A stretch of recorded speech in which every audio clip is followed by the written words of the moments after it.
अच्छा चलो छोड़ो, हाँ जी बताएं जी।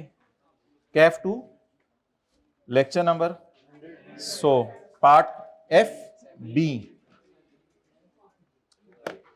कोकब ब्रदर्स, समझ नहीं आ रही कोकब क्या ब्रदर है? कोकाब, कोकब ब्रदर्स एंड आओपा is engaged in the business of बनाना एंड बेचना ऑफ ब्रांडेड जूते। ब्रांडेड जूते बना के बेचते हैं। जरा साथ वाले के जूतों को पाँव मारें। ब्रांडेड जूते बना के बेचते हैं। केबी's tax return has been prepared by a newly appointed manager,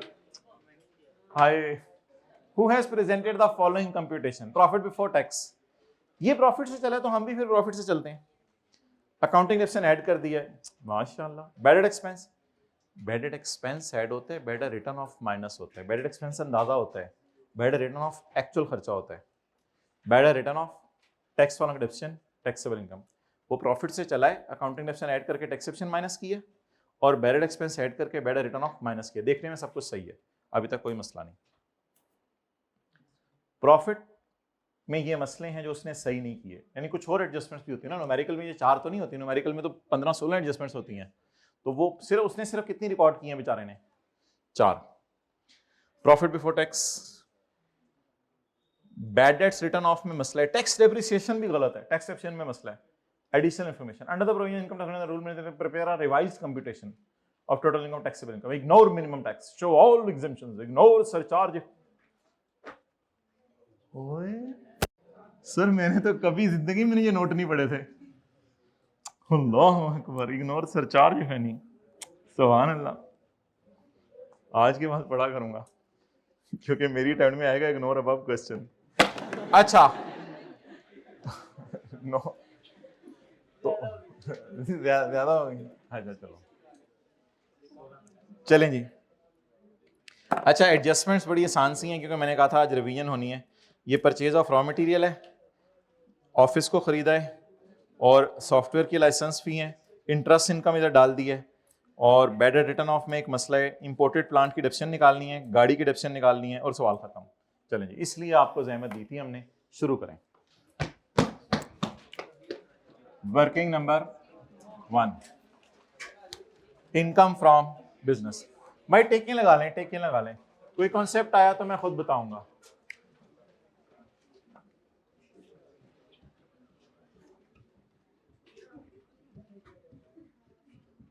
income from business,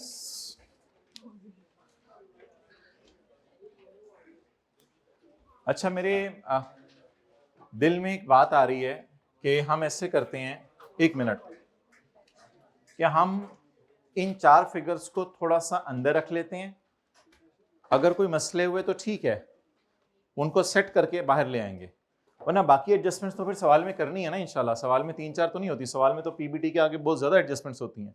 तो इन चारों फिगर्स को थोड़ा सा इनको अंदर ले आए, फिर थोड़ा थोड़ा करके बाहर ले आएंगे सेट सुट करके। तो सवाल उसी की बेस पे शुरू करने जैसे उसने किया हुआ है। प्रॉफिट बिफोर टैक्स, जी माय डियर, 125 पॉइंट। एक ना रैंडम थॉट किसी के जहन में आ सकती थी कि यहां से हम शुरू करें, वो भी फिर मैं बता दूंगा हल, उसका भी हल मैं बता देता हूं, फिर वो थोड़ा सा जरा समझा दूंगा, उसमें थोड़ा सा समझना पड़ेगा चीज। यहां से भी शुरू कर सकते थे आप, कोई ऐसा मसला नहीं, लेकिन मैंने मशवरा आपको दिया जिस तरह कंटेंट चला उसी तरह चले। वो अगर पीपीटी से चले आप भी पीपीटी से चले। डन, चले पीपीटी बताएं कितने? 1 पॉइंट नहीं, प्रॉफिट को अंदर ना रखें, प्रॉफिट में जो गलतियां होती है वो तो न्यूमेरिकल के फेस पे लाके सही होती हैं, प्रॉफिट को कभी अंदर ना रखें, बाकी फिगर्स को अंदर रख लें। मैं कह रहा हूं जो एडजस्टमेंट्स हैं, एडजस्टमेंट्स हो सकते हैं उसने गलत किया, पीबीटी तो सही है हमारा। एडजस्टमेंट्स ऐड, लेकिन मैं जो लाइनें बताऊंगा वो उतनी लाइनें छोड़िएगा। अकाउंटिंग वालों की डेप्रीसिएशन, वैसे मैं बाहर भी लिख सकता हूं लेकिन चलें कितनी है अंदर लिख रहा हूं, 35। ये इसने, अब चलें छोड़ें, सबको अंदर रख लें, खैर है। बैडेड एक्सपेंस, ये एडजस्टमेंट है, क्लास में कभी आई नहीं थी, लेकिन बैड डेट एक्सपेंस ना अंदाजा होता है, असल में टैक्स वाले माइनस करने देते हैं bad debt return of, bad return of. Bad expense 4.7, मतलब हो सकता है इन द एंड इन चारों को मैं बाहर ही ले जाऊं। 4.71 और लेस, साइन तो इसने सही लगाया, बैड रिटर्न ऑफ जी 3.6 और टैक्स वालों की डेप्रीसिएशन और इनिशियल अलाउंस वगैरह जी 42। ठीक है, जिसका दिल नहीं चाह रहा इन चारों में से किसी को बाहर भी लेके जा, बेहतर है अंदर रखें, हो सकता है कोई मसले हो इनमें, मसले ना हुए तो मैं बाहर ले जाऊंगा। टैक्स डेप्रिसिएशन को क्या करना है? हाँ, अगर लॉसेस का सवाल हो, इसमें तो लॉसेस है नहीं पूरे सवाल में कहीं, तो इसमें साथ साथ एक्सेप्शन माइनस करते हैं, कोई मसला नहीं। अगर लॉसेस का सवाल हो तो एक्सेप्शन को मैं अलग रख लेता। बिल्कुल आपकी सही बात है। डन जी। चलें, लॉसेस का सवाल कैसे पता चलेगा? एंड के ऊपर सवाल में लिखा होता है पुराने साल के लॉसेस आ रहे हैं, सवाल के एंड से आवाजें आ रही होती हैं। चलें, मैं आपको 3 से 4 मिनट दे रहा हूं, जल्दी से सोच रहे हैं एडजस्टमेंट्स का क्या करना है। पोस्ट फिर मेरे साथ कीजिएगा, पढ़ लें बस, जबानी पढ़ लें, ये सारी आती हैं आपको।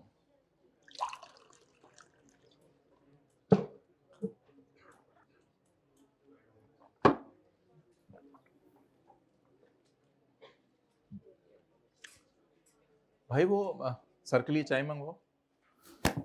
अच्छा, profit before tax has been arrived at after taking into account following: 1.6 million paid to Woz Associate for purchase of raw material. This payment was made without deduction of withholding tax of 88,000. भाई ये नहीं देखना होता कितना tax कटा है या नहीं कटा, ये देखना होता है परचेज की फिगर कितनी है। आगे परचेज की फिगर आपने देखनी है, आपको इससे कंसर्न नहीं कि कितना टैक्स नहीं कटा। मैं एक मिसाल देता हूं, the Sarasif salary is 12 lakh paid to Sarasif, this payment was made without deducting tax of 1 lakh. अब 1 लाख का कुछ नहीं करना होता, वो 1 लाख उस 12 में शामिल है, बस आपने 12 को,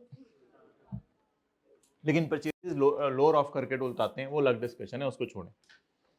मैं बार बार एक बात कर रहा हूं, ये कभी कभी परेशान करने के फिगर दे रहा है, इरेलेवेंट फिगर है, और ये टैक्स मेरा नहीं है जो मैं न्यूमेरिकल के एंड पे माइनस करूं, ये टैक्स मेरा नहीं है, समझिएगा। आज ये टैक्स मेरा नहीं है। मैंने किसी बंदे से परचेज की 16 लाख की, गवर्नमेंट ने कहा इसका टैक्स काटो, इसका टैक्स काटो, मैं टैक्स काटना भूल गया। मुझे 16 लाख पूरा नहीं देना चाहिए था, टैक्स काट के देना चाहिए था। मैं एक सादा सी मिसाल दूं, दोबारा देता हूं। सरासी की तनख्वाह साल की 12 लाख, कॉलेज वालों ने उनको पूरी 12 लाख दे दी और 1 लाख टैक्स काटना भूल गए। 1 लाख का कुछ नहीं करना पेपर में, वो सरासिफ का टैक्स है। कॉलेज वाले न्यूमेरिकल में पूरा 12 लाख ऐड करेंगे, तो प्लीज काट दें 88,000। मेरी परचेज कितनी है? 16 लाख, इसमें अगले का टैक्स कितने हैं? 80, बस ठीक है, वो मुझे क्या मुझे तो पूरा 16 लाख डिसअलाउ होगा। किस वजह से? लेकिन ऑब्वियसली परचेजेस में थोड़ा रूल डिफरेंट है, पूरा 16 लाख डिसअलाउ नहीं होता। अगर ये टैक्स काट लेता तो 16 लाख हो जाता, मतलब लिखा होता 16 lakh paid to was, this payment was made after deducting tax of 88, तो हम इग्नोर कर देते इस एडजस्टमेंट को। डन।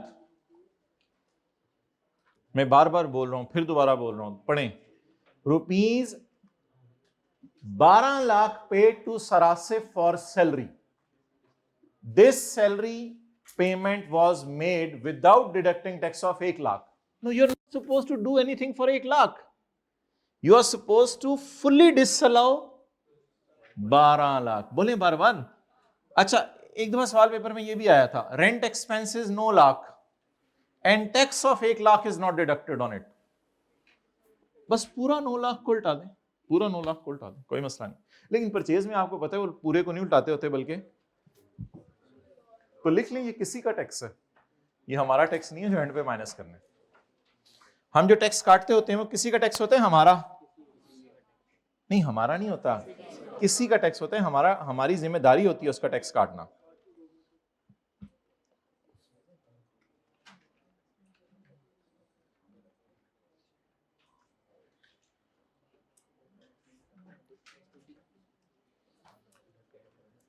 अच्छा, अब माय डियर 16 लाख को उल्टा दें, लेकिन फॉर्मूला आपको आता है, किसी को याद है ये वर्किंग कैसे होती है?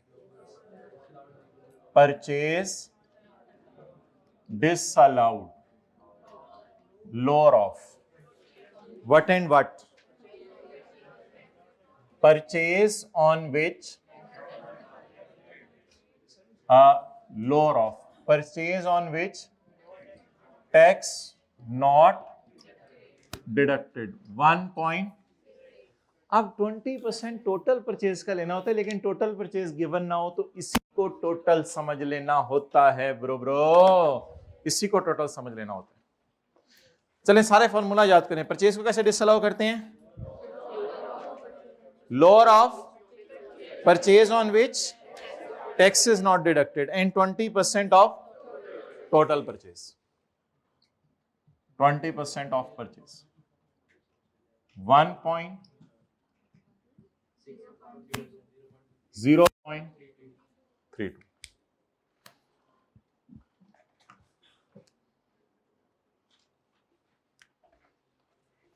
Add purchase disallowed, प्रॉफिट से चलते हुए डिसअलाउ को कितना? 0 पॉइंट, प्रॉफिट से चलते हुए डिसअलाउ को ऐड कर देना होता है।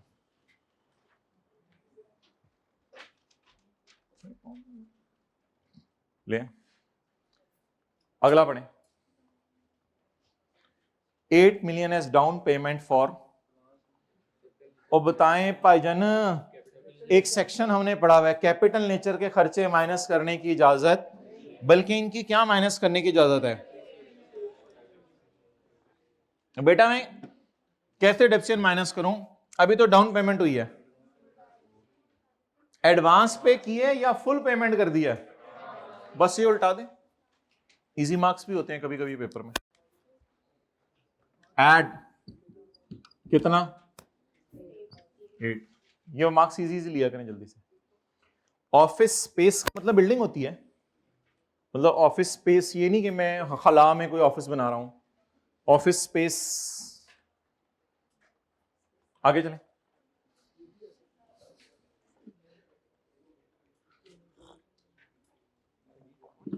सॉफ्टवेयर और टाइम, सॉफ्टवेयर खर्चों में जाना चाहिए कितना? 3, लेकिन माइनस कर दें इसकी अमोर्टाइजेशन। अब मैं नहीं लिख रहा हूं, वो आप लोग खुद ही लिख लीजिएगा। अमोर्टाइजेशन 3 डिवाइडेड बाय 2,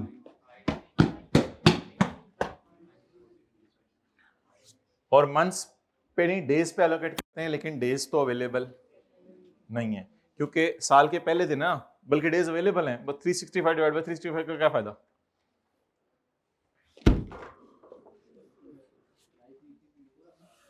तो अगर 28 जून दी होती तो फिर 28, 29, 30, फिर 3/365 कर लेते, क्योंकि अमोर्टाइजेशन कैसे माइनस करते हैं? Number of. ओए, प्रॉफिट तक पहुंचते हुए सॉफ्टवेयर की रिन्यूअल कॉस्ट माइनस हो चुकी है। ये माइनस होनी चाहिए थी या अमोर्टाइजेशन? तो ये मैंने उल्टा दिया, अमोर्टाइजेशन माइनस कर रहा हूं। आपने समझा पहले कोई गलती हो गई है, मेरे वजह से परेशान ना हुआ करें। 0 पॉइंट, अम्मी को कहें मेरी इस बात से परेशान ना हुआ करो, बच्चे आएंगे आदत हो गई है। अस्तगफिरुल्लाह, तैसे तैसे बच्चे आ रहे हैं आजकल। अच्छा, 68 लाख रिसीव्ड एज इंटरेस्ट, लिखें 5 मिलियन से ज्यादा है इसलिए नॉर्मल रिजीम।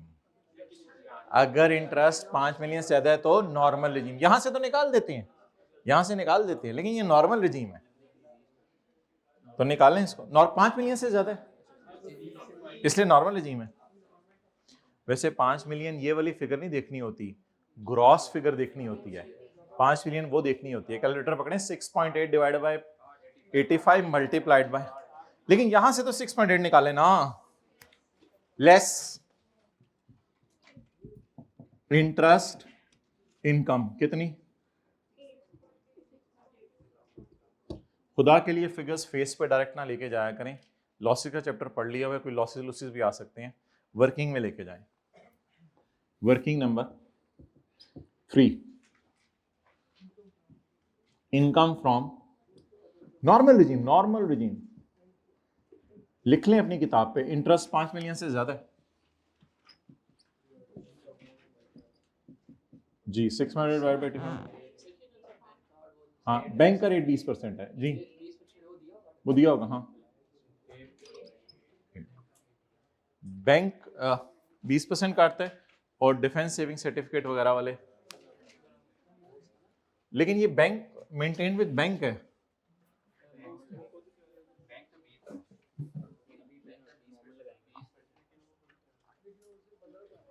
इसका हल कर लेते हैं, इसका हल कर लेते हैं, फिलहाल इसको छोड़ें, उल्टा दिया, चलें आगे चलें। 1 मिलियन रिसीव्ड एज इनाम फ्रॉम सूबे का मिनिस्टर।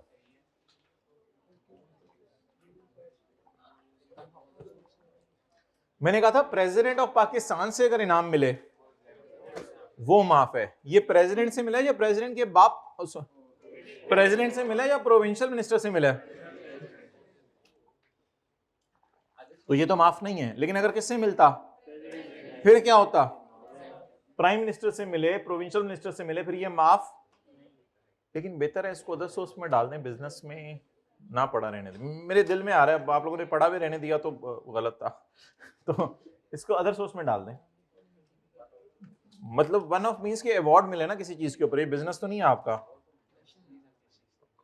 मैं आज से ना बस फ्लड वालों को बचा के इनाम लिया करूंगा, मतलब ये बिजनेस तो नहीं है ना आपका, एक ही दफा हुआ है ना, अब हर साल तो नहीं आप दुआ करेंगे कि अच्छा हाँ अल्लाह माफ करे। ये तो मैं भी कह रहा हूं, इसको माइनस कर दें, मिनहा कर दें।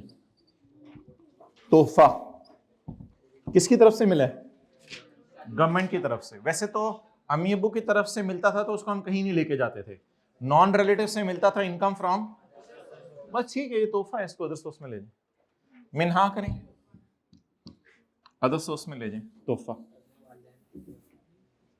अवार्ड। लेकिन अगर अवार्ड मिलता प्रेसिडेंट से तो फिर आप लोग फेस पे लिखते एग्जेम्प्ट, यानी कि गिफ्ट डैश एग्जेम्प्ट लिखते फेस पे, और ऐड करके फिर लेस भी करते क्योंकि इस पर टैक्स नहीं है। अभी तो 10 सोर्स में डाल दें।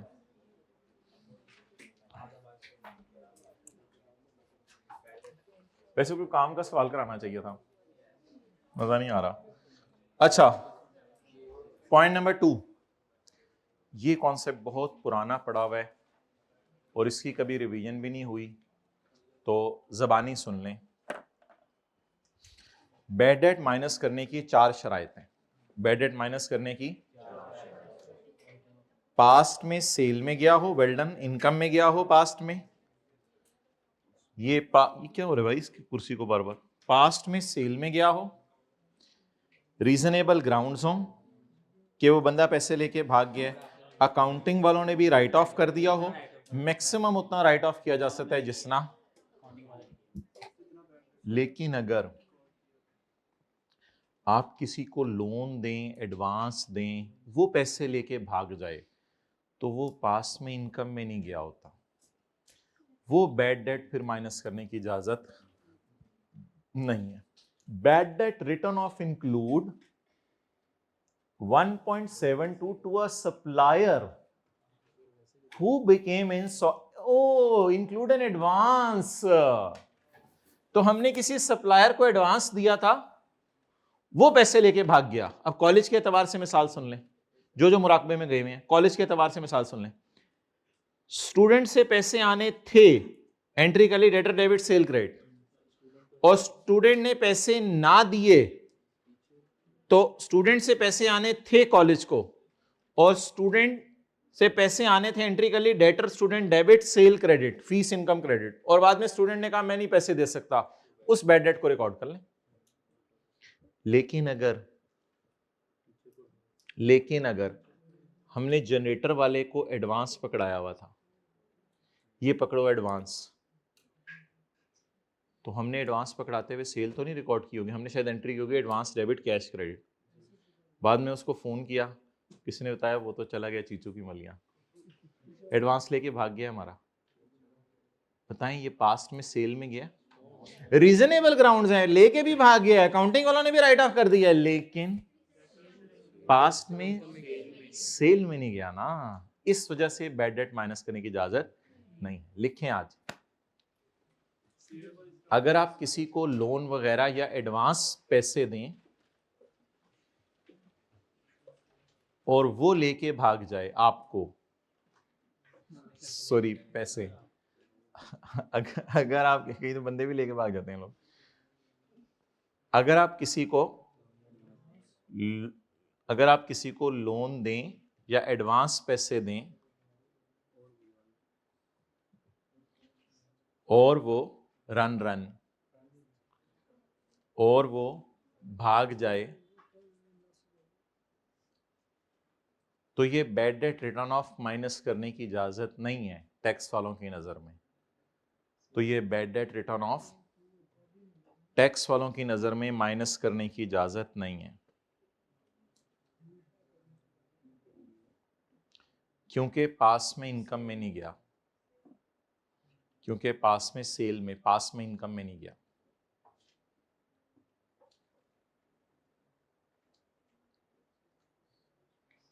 अच्छा,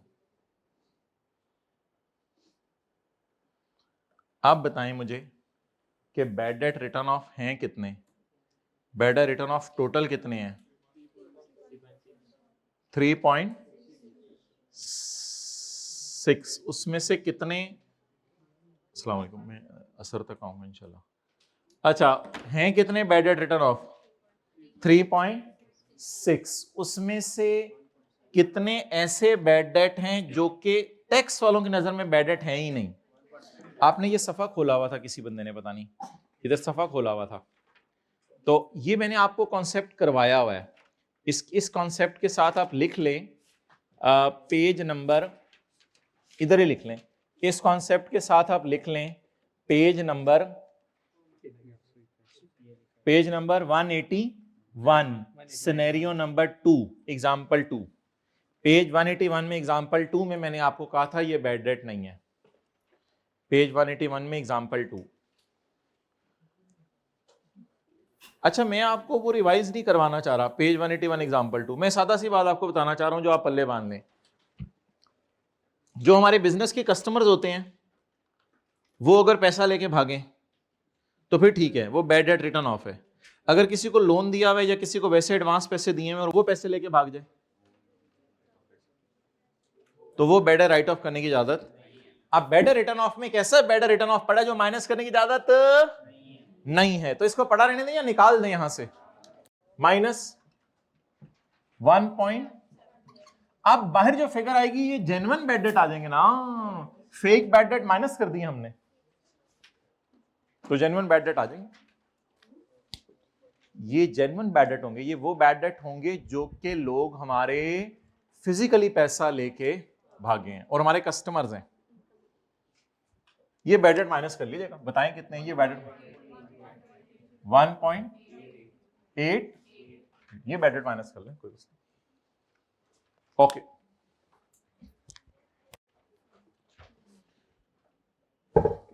मुबारक हो जी, सवाल खत्म हो गया आपका। अब 2 डेप्रिसिएशंस हैं। टैक्स वालों की डेप्रिसिएशन में पड़ा है, टैक्स वालों की डेप्रिसिएशन है कितनी? 42। टैक्स वालों की डेप्रिसिएशन है कितनी? इसमें पड़ी है 41 भी नहीं, 42 में 4-5 की डेप्शन पड़ी है सेकेंड हैंड प्लांट के ऊपर जो कि हमने खरीदा है 3 मिलियन का। इनिशियल अलाउंस भी रिकॉर्ड करना था इस पे, इसने सिर्फ डेप्रिसिएशन रिकॉर्ड किया है। वैसे कैलकुलेटर पकड़े जरा, 3 जरा 15% करें, 3 जरा 15%, 25% डेप्रिसिएशन सिर्फ, वैसे कह रहा हूं 3 जरा 15%, 0.45। असल में मुझे बताइए टैक्स वालों के डेप्शन में सिर्फ डेप्शन पड़ी होनी चाहिए या इनिशियल अलाउंस भी पड़ा होना चाहिए? आप बताएं टैक्स डेप्शन में क्या एरर आपने पकड़ी है, जल्दी बताएं। टैक्स डेप्रिसिएशन में पड़ी है इंपोर्टेड प्लांट की डेप्रिसिएशन। आप कहेंगे सर ये तो पड़ी होनी चाहिए, मेरी बात सही है, लेकिन ये डेप्शन ये वाली भी नहीं पड़ी होनी चाहिए, इनिशियल अलाउंस माइनस करके कोई और डेप्शन आएगी वो पड़ी होनी चाहिए। अब आप सेट कर सकते हैं, हाथ खड़ा करके बताएं डेप्रिसिएशन 42 को कैसे सेट करेंगे, हाथ खड़ा करके बताएं। 42 को माइनस कर देंगे पॉइंट और जमा कर देंगे, जमा जमा मतलब डेप्शन बढ़ाएंगे ना, इनिशियल अलाउंस भी डालेंगे। करें जरा ट्राई, करें जरा, दो चीजें माइनस करें, पहले एक चीज माइनस करें, माइनस 0.45 इसे माइनस करें और दो चीजें डालें, दो चीजें डालें, कॉस्ट 3, इनिशियल अलाउंस, वो आपको रेट आते हैं मुझे पता है, 0.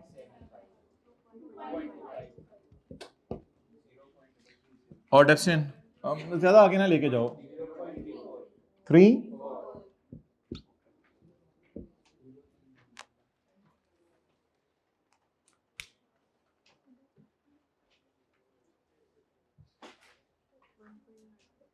इस बीवी का चार्ट डालना है, इसकी बेस पे अगले साल की डेप्शन कैलकुलेट होनी है ना, इसको छोड़े। बोले टैक्स वालों की डेप्शन में सिर्फ डेप्रिसिएशन पड़ी थी, हालांकि क्या पड़ा होना चाहिए था, नहीं शो ये तो सेकंड हैंड प्लांट है, हाँ सेकंड हैंड प्लांट के ऊपर, अच्छा अच्छा अच्छा अच्छा अच्छा अच्छा अच्छा अच्छा इंपोर्ट हुआ है, तो इंपोर्ट वाले का इनिशियल अलाउंस भी रिकॉर्ड करना होता है। और वैसे दोबारा बता दें डेप्रिसिएशन में मसला क्या है आपको, मसला क्या है आपको, मुझे बताएं मसला क्या है। मतलब डेप्रिसिएशन में 0.45 पड़ा हुआ है, वो नहीं पड़ा होना चाहिए, मेरे ख्याल से 0.45 की जगह 0.75 भी पड़ा होना चाहिए और 0.34 भी पड़ा होना चाहिए। तो माइनस कर दें 0.45 और जमा करें 0. और 0.34। वर्किंग के रेफरेंस तो आगे चले आ ही जाएंगे, आप लोग दे दीजिएगा। डन, कितना को क्लियर हो गया, हाथ खड़ा कर दें। बिल्कुल यार तो थोड़ा आहिस्ता कर दो अब स्पीड, तो 5 बजे तक का टाइम लिया हुआ है। अच्छा जी आगे चलें, आगे चलें, जल्दी चढ़ दें, मैं शायद जल्दी आ जाऊं। ओके अच्छा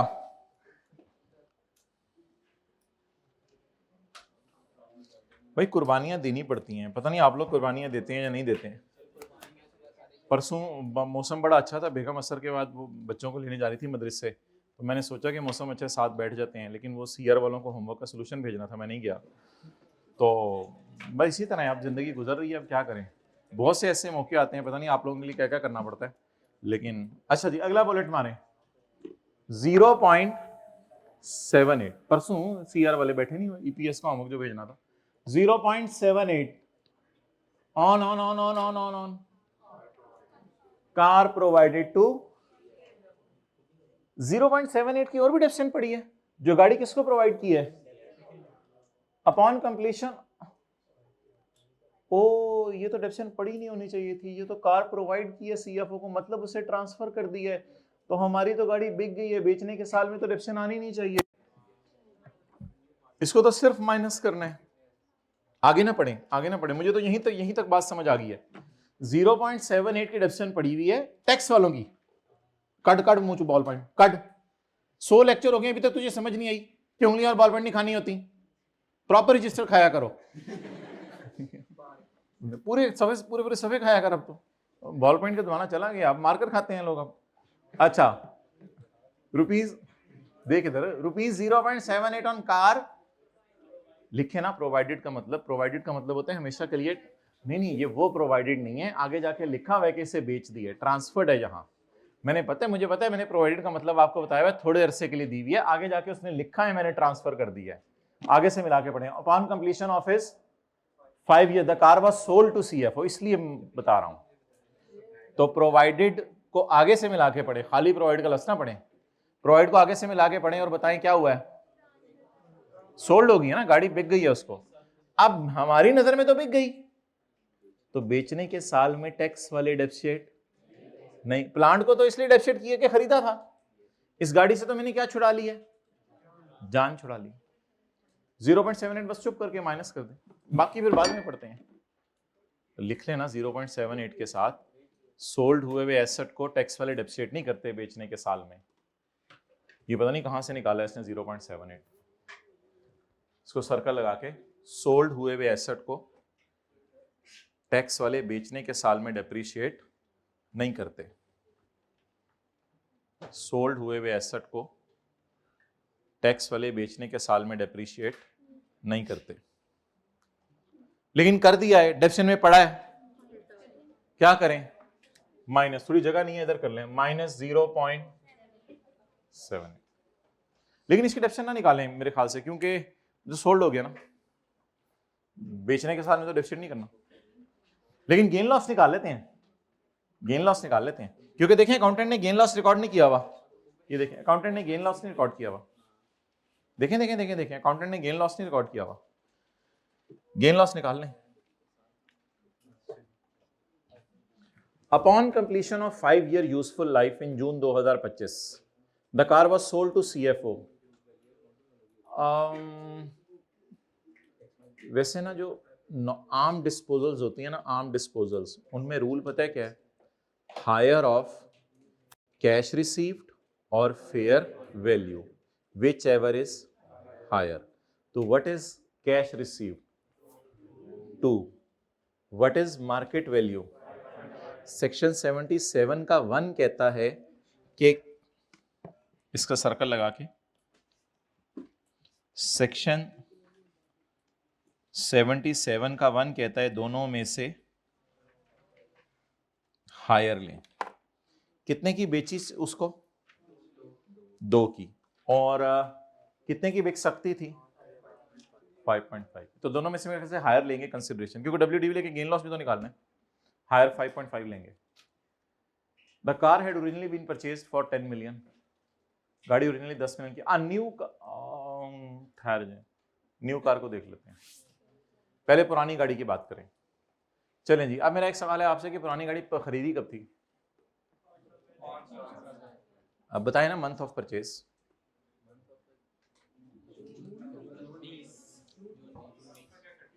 जून 20।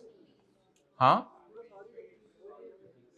नहीं WDV निकालनी पड़ेगी ना, कॉस्ट लेके लिख लें, डिस्पोजल की टैक्स WDV नहीं गिवन, लिखें, वो तो मेहनत करके निकालनी पड़ेगी। कुछ सवाल होते हैं जिनमें डिस्पोजल की टैक्स WDV गिवन होती है, लिखें डिस्पोजल की टैक्स WDV नहीं गिवन, बड़ी मेहनत करके निकालनी पड़ेगी। मेहनत से क्या दी हुई है, वो अकाउंटिंग बुक वैल्यू है, वो टैक्स वालों की बुक वैल्यू नहीं है। शुक्र है, अच्छा सवाल था आपका, वो अकाउंटिंग वालों की बुक वैल्यू, टैक्स वालों की हम खुद निकालना करेंगे, ये नहीं टैक्स वालों की। टैक्स WDV के साथ हमेशा लिखा होता है टैक्स वालों की WDV। अच्छा, अब माय डियर, अल्लाह का शुक्र है, अल्लाह का शुक्र है, हमारे 2 कॉन्सेप्ट बल्कि 3 कॉन्सेप्ट आज रिवाइज होने हैं। पहला कॉन्सेप्ट कि जो गाड़ी हमने चंद साल पहले 10 मिलियन की खरीदी थी उसको 7.5 से शुरू करेंगे, एग्रीड और नॉट, 7.5 से शुरू करेंगे। और ये कोई नई गाड़ी खरीदी है उसको भी 7.5 से शुरू करेंगे, वो अलग बात है। लेकिन चंद साल पहले गाड़ी कितने की खरीदी है, 10 मिलियन की, उसको कहां से शुरू करेंगे, 7.5 मिलियन से। डन। अच्छा, वर्किंग नंबर, इनिशियल उस गाड़ी पे नहीं होता, वर्किंग नंबर 5, स्टार्ट करें जी। कॉस्ट बताएं कब से शुरू कर रहे हैं आप। यार ये थोड़ा सा स्यापा है, मुझे कॉस्ट बता दें कब से, डेट, मंथ ऑफ परचेज क्या लेने आपने, क्या जून 2025 में उसके 5 साल पूरे हुए हैं। मेरे ख्याल से दोनों बातें ठीक हैं। जिन बच्चों ने यह सोचा है कि यकम जुलाई 20 को लिया, यकम जुलाई 20 को, देखिए सादा सी बात है, डेट ऑफ सेल दी हुई है और लाइफ दी हुई है, रिवर्स वर्किंग करके डेट ऑफ परचेज निकालनी है। ठीक है, जो कह रहे हैं जून 25 में बेचा है, तो 5 साल पहले जो कह रहे हैं कि शायद जून 20 में खरीदा हो, लेकिन कुछ कह रहे हैं नहीं, यकम जुलाई 20 को खरीदा होगा। इन दोनों का जवाब पेपर में डिफरेंट आएगा। मैंने एज्यूम किया हुआ है कि जून 20 में खरीदा है, मैंने एज्यूम किया जून 20 से आगे 5 साल गिने, जून 21, जून 22, मैं देख लेता हूँ, गलत हुआ तो मैं जून 19 कर लूंगा, जून 21 कर लूंगा, मुझे क्या टेंशन है, मैं तो रिवर्स वर्किंग करने में कोई टेंशन ही नहीं, मुझे क्या, मैंने कोई गलती की तो मैं सही कर लूंगा। मुझे जून 20 लगा, मैंने जून 20 से गिनना शुरू कर दिया, मैं जून 25 तक मुझे 5 पूरे कराने दे, जून 21, जून 22, जून 23, जून 24, जून 25। हाँ ठीक है, जून 25 कितने साल हो गए? नहीं, जून 20 में बाय की है ना, तो 1 साल कब खत्म होगा? ओहो, डेप्रिसिएशन साल की है, वो बात अपनी जगह है। मैं 5 साल पूरे कर रहा हूं, मैं जून 20 की डेप्रिसिएशन रिकॉर्ड करूंगा, वो बात मुझे पता है, आप वो बात ना करो। मैं मैं मंथ ऑफ परचेज पूछ रहा हूं, मैं मंथ ऑफ परचेज पूछ रहा हूं, मंथ ऑफ परचेज बताएं। जून 25 में बेचा है, ओ भाई कोई बंदा जून 25 में मर गया, 5 साल जिंदा रहा, तो कब पैदा हुआ, ये सवाल है ना। ऐसे क्यों देख रहे हैं मुझे, ये तो सादा सी बात है, किसी ने आके बताया यार वो जून 25 में मर गया, वो कितने साल का था जी? 5 साल का था, चलो बताओ कब पैदा हुआ था, यही सवाल है ना, और क्या है। आप जून 20 से शुरू करें, जून 20 से शुरू करें, एग्जैक्ट 5 गिने, जून 21, जून 22, जून 23, जून 24, जून 25, 5 साल पूरे हो गए। ठीक है, तो अब जो आप कह रहे हो उसका जवाब सुन लो। ये मैंने लिख लिया, जून 20 में मैंने खरीदा, तो सबसे पहले आप डेप्रिशिएट कर दो 30 जून 20 को, यही तो मैं भी कह रहा हूं, सबसे पहले 30 डेप्रिसिएशन तो पूरे साल की होगी वो मुझे पता है। जून 20 में खरीदा, बोले कितने का? 10 का, लेकिन गाड़ी याद है अगर 10 मिलियन से ऊपर हो तो 7.5 मिलियन लेनी होती है, वो बोले हाँ जी। आप डेप्रिशिएट करें at the rate of, calculator पकड़े ना, कैलकुलेटर पकड़े, एट द रेट ऑफ 15%, मतलब सारे बैठे हैं तो सारे कैलकुलेट करें जी, बस पॉइंट के बाद एक डिजिट लगाएं, 1.1, 6 पॉइंट, आप डेप्रिशिएट करें 30 से डायरेक्ट लेके जा सकते हैं, बिल्कुल वही मैंने बताना है, 1.0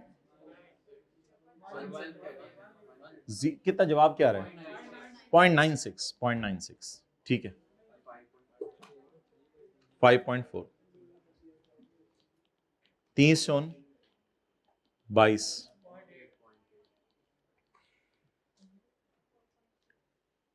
जी 30 जून 23,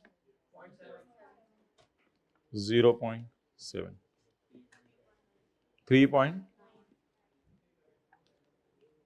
30 जून 24 पॉइंट,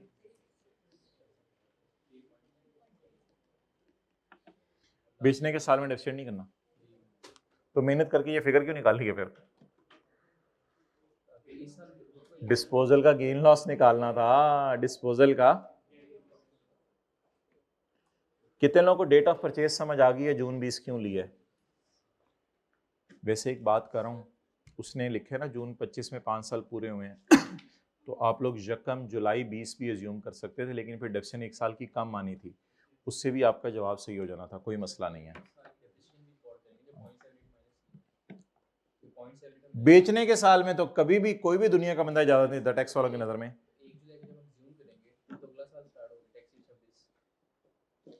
मैं डेट ऑफ परचेज एज्यूम करने को कह रहा हूं।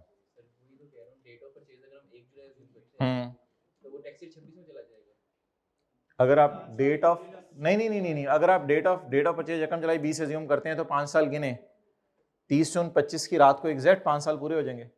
बेचा तो हमारे साल ही है ना, उससे तो नहीं लड़ सकते। हमारे साल में डेप्रिसिएशन नहीं चार्ज होगी। 30 जून 25 की रात को भी बिके तो डेप्रिसिएशन चार्ज नहीं होती। बेचने के साल में चाहे आखिरी दिन भी बिके तो डेप्रिसिएशन चार्ज नहीं होती। 1 जुलाई को अगर एज्यूम करें भी तो ली थी, तो बेचने की एजम्पशन ले ही नहीं सकते। बेचा हमने इन जून है, बेचने पे तो कोई लड़ाई है ही नहीं, बेचने की डेट कंफर्म है। ठीक है, वैसे मैं आपको बताऊं, आईकैप ने डेट ऑफ परचेज एज्यूम की हुई है 1 जुलाई 20, जो मेरे ख्याल से गलत है। उसको डेट ऑफ परचेज 1 जुलाई 20 नहीं एज्यूम करनी चाहिए थी, उसे जून 20 की एज्यूम करनी चाहिए थी कि जून में खरीदा है। बहरहाल छोड़े पड़े, इस 1 साल से कोई फर्क नहीं पड़ता भाई, गेन लॉस निकाला करें।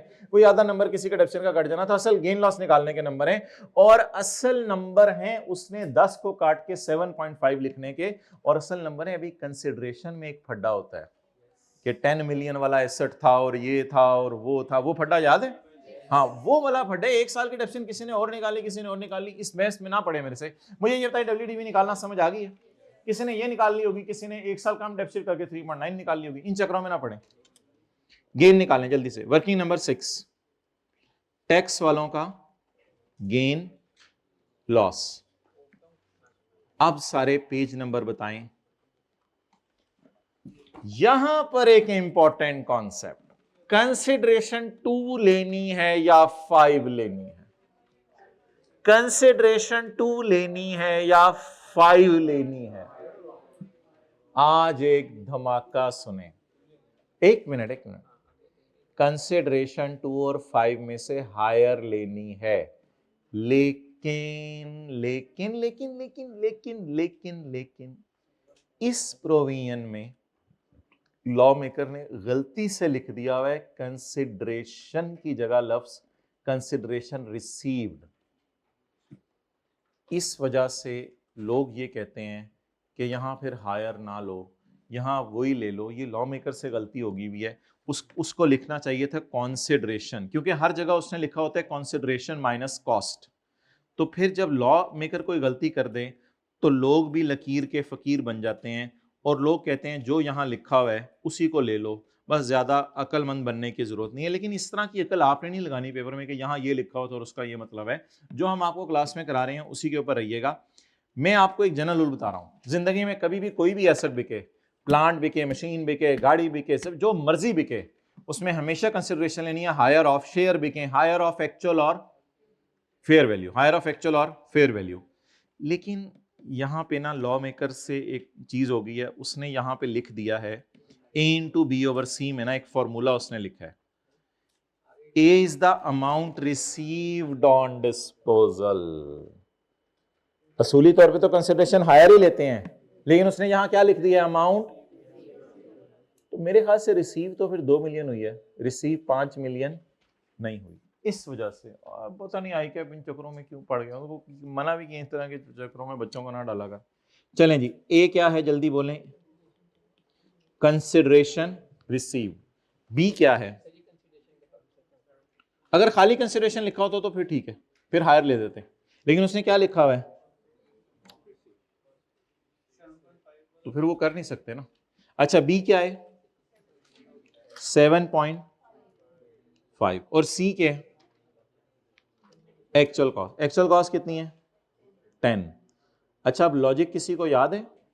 मेरी 10 वाली गाड़ी 2 की बिकी है, तो बताओ, अगर पेपर में भूल सकते हैं ना इनटू बी ओवर सी, तो लॉजिक किसी को याद है?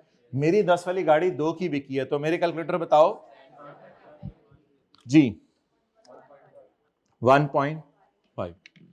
जाते जाते आपसे एक बात कर दूं, इक्का दुक्का कोई एडजस्टमेंट हर न्यूमेरिकल में आती है, आएगी, आपको भी आएगी। कितना स्मूथली हमारा सवाल चल रहा था। ऐसे ही डेट ऑफ परचेज मिस करके थोड़ा सा हमने टाइम ज़ाया कर दिया, और इधर लेना होता है हायर ऑफ 2 और 5, लेकिन इधर हमने 2 ले लिया। इनके अलावा और कोई सवाल में मसला नहीं है, सवाल बहुत आसान था। अब पूछना शुरू करो सवाल। सिर्फ इस वाली एडजस्टमेंट में आपने एक्चुअल लिया करनी है। हाँ, वो तो इंश्योरेंस क्लेम में तो वैसे ही एक्चुअल रिसीव लेते हैं। ओहो हो, नहीं उसमें तो कोई, उसमें हायर ही है। जी,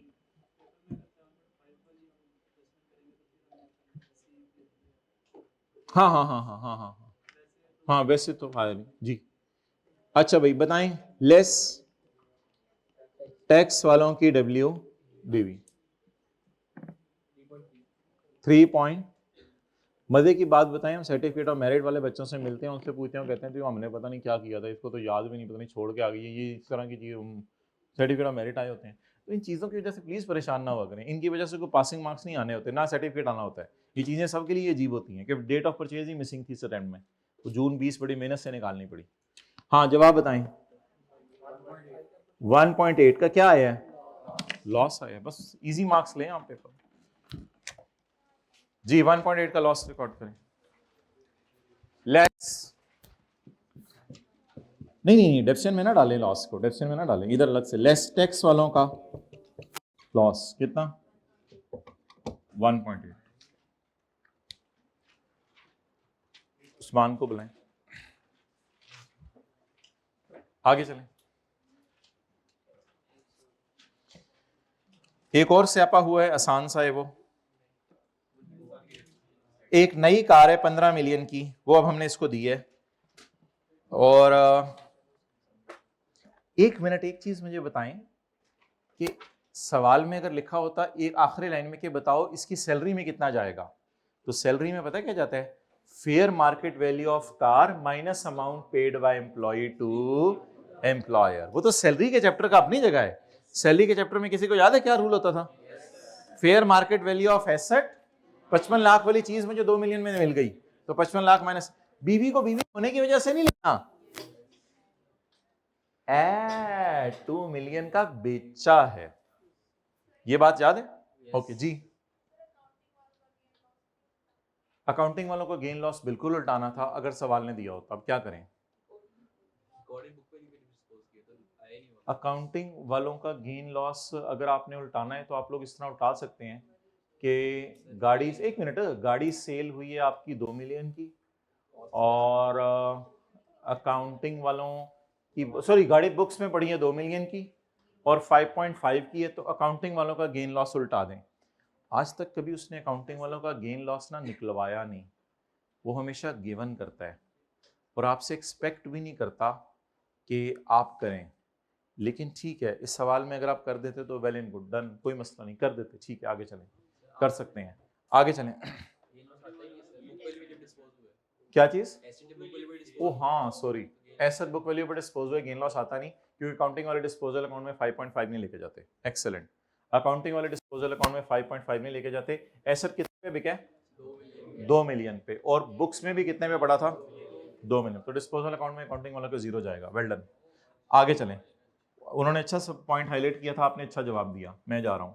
अच्छा, a new car of 15 million was then provided. एक नई गाड़ी 15 मिलियन की है, इसकी डेप्शन चार्ज करें, जल्दी करें।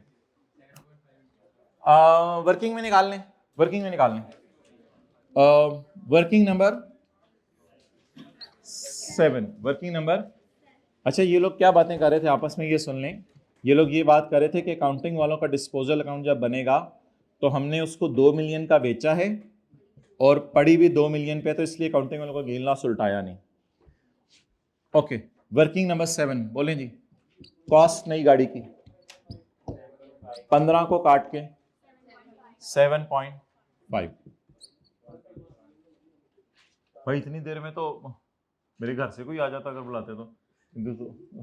Less depreciation at the rate of 15%, 1.6.4। ओहो सॉरी, इसका क्या करना है, ये तो अगले साल की डेप्शन निकलेगी इस बेस पे। ये किन की डेप्शन निकल आई? टैक्स वालों की। ये किन की डेप्शन निकल आई?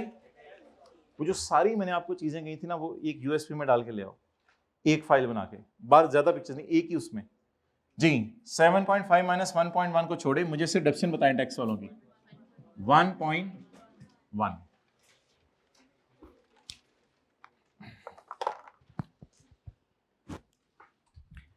एक बात सुनिएगा, सवाल मैंने ख़त्म करवा दिया, मैं आगे नहीं करवा रहा। ये एडजस्टमेंट आसान है, मैं इसको इंशाल्लाह आपको बिजनेस का पहला सफ़ा पढ़ा के कल करवाऊंगा, तो आपको याद आ जाएगी कि किसी बंदे ने अगर हमें कोई चीज़ माफ़ कर दी है तो वो हमारी इनकम में ऐड हो जाएगी। कितने लोग ये एडजस्टमेंट पढ़ के समझ भी चुके हैं कि उनको बात समझ आ चुकी भी है। हमारा सुन लें, हमारा कोई पिछले साल का रेंट था, वो हम दे नहीं सके, अगले साल अगले उसने कहा यार माफ़ करता हूँ, तो जो चीज़ माफ़ कर दी है वो हम किस में डालेंगे? अपनी इनकम में। तो ये लंबी सी कहानी है, डोंट बन जो चीज़ें, ये लंबी सी कहानी है। इस कहानी को जो है वो इंशाल्लाह हम कल पढ़ लेंगे, इसकी कोई टेंशन नहीं। भी 2.8 को मैं एज इट इज़ ऐड कर देता हूँ। ओके, और ये इनकम फ्रॉम प्रॉपर्टी नहीं है, ये हमारा बिजनेस की दुकान का रेंट है, अगले के लिए इनकम फ्रॉम प्रॉपर्टी होगी। अच्छा इधर आए, मैं डेफिनेशन कब बताने लगा था? सवाल वाले ने टैक्स वालों की डेफिनेशन कितनी दी थी? सवाल वाले ने 42। आगे सुनते जाए।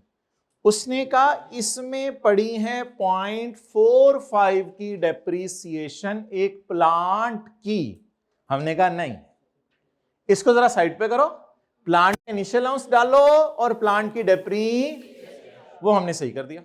फिर थोड़ी देर बाद एकदम वो बोला कि एक गाड़ी जो हमने एम्प्लॉय को बेची है उसकी भी डेप्शन पड़ी हुई है। हमने कहा वो तो बेची हुई गाड़ी की तो बेचने के साल में डेप्शन नहीं होती, इसको जरा निकालो। उसके थोड़ी देर बाद उसने कहा एक नई गाड़ी उसको दी भी है, उसकी डेप्शन निकाल करना कि मैं भूल गया हूं। तो बाकी जो 42 में बाकी चीजें वो तो नॉर्मल एसेट्स की डेप्शन होंगी ना, टैक्स वालों की डेप्शन तो बहुत ज्यादा होती है, वो तो पता नहीं बिजनेस में कितने एसेट्स होते हैं। जी जवाब 42.96। चलें जी टोटल्स करें।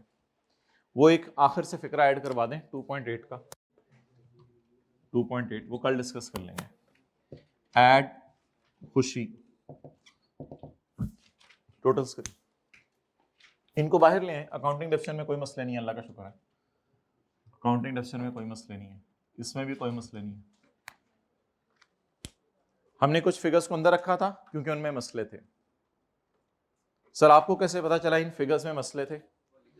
इंक्लूड लिखा हुआ है ना, इंक्लूड, ये देखें, ये देखें, bad return of include, taxation include, in figures में मसले थे सारे। बताएं हमने न्यूमेरिकल का आज फॉर्मेट क्या यूज किया है? उसने प्रॉफिट से स्टार्ट किया था, हमने भी, उसने प्रॉफिट से स्टार्ट किया, हमने भी प्रॉफिट से स्टार्ट किया, लेकिन इनको हमने चारों को क्यों अंदर रख लिया था? बताएं ना, क्योंकि इनमें कोई ना कोई मसले थे, जिसमें मसले नहीं थे उनको एज इट इज लिखिए। जवाब 124.14। और अदर सोर्स का टोटल करें,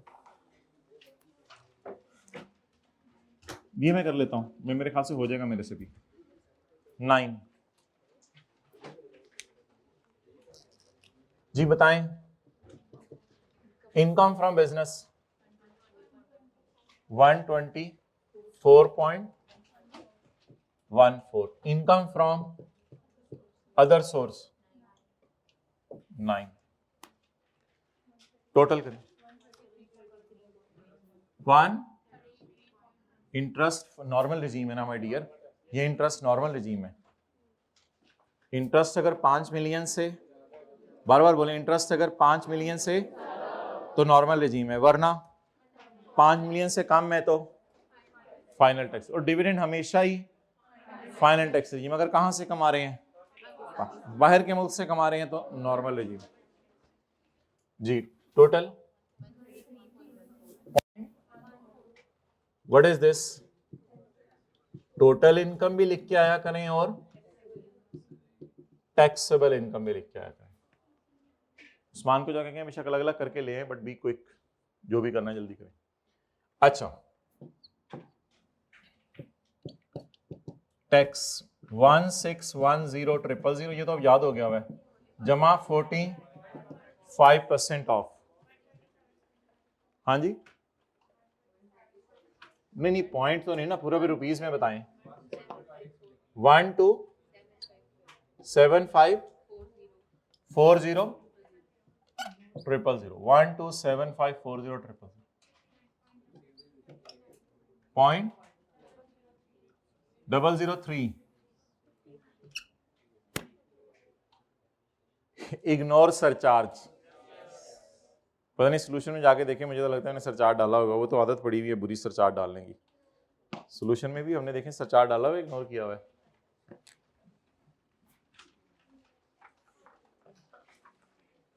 डन, तो डालें यूएसपी से, नहीं डाला हुआ सरचार्ज, ओके। ये देखें,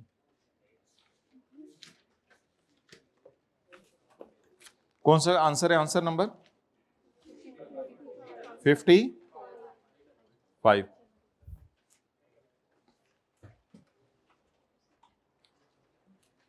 अच्छा भाई, एक चीज आ रही है मेरे दिल में कि अब मैं फाइनल टैक्स रिजीम का टैक्स ऐड कर लूं जो इंटरेस्ट के ऊपर बन रहा है।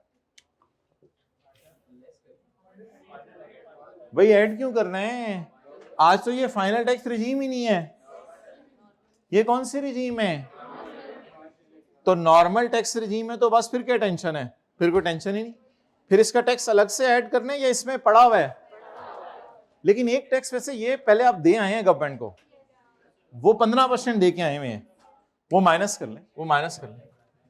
लेस टैक्स ऑलरेडी पेड, जी बोले 8 इंटू 15%, 1 पॉइंट, ये गवर्नमेंट ने काटा हुआ ना टैक्स आपका, इज इट सो? ओके।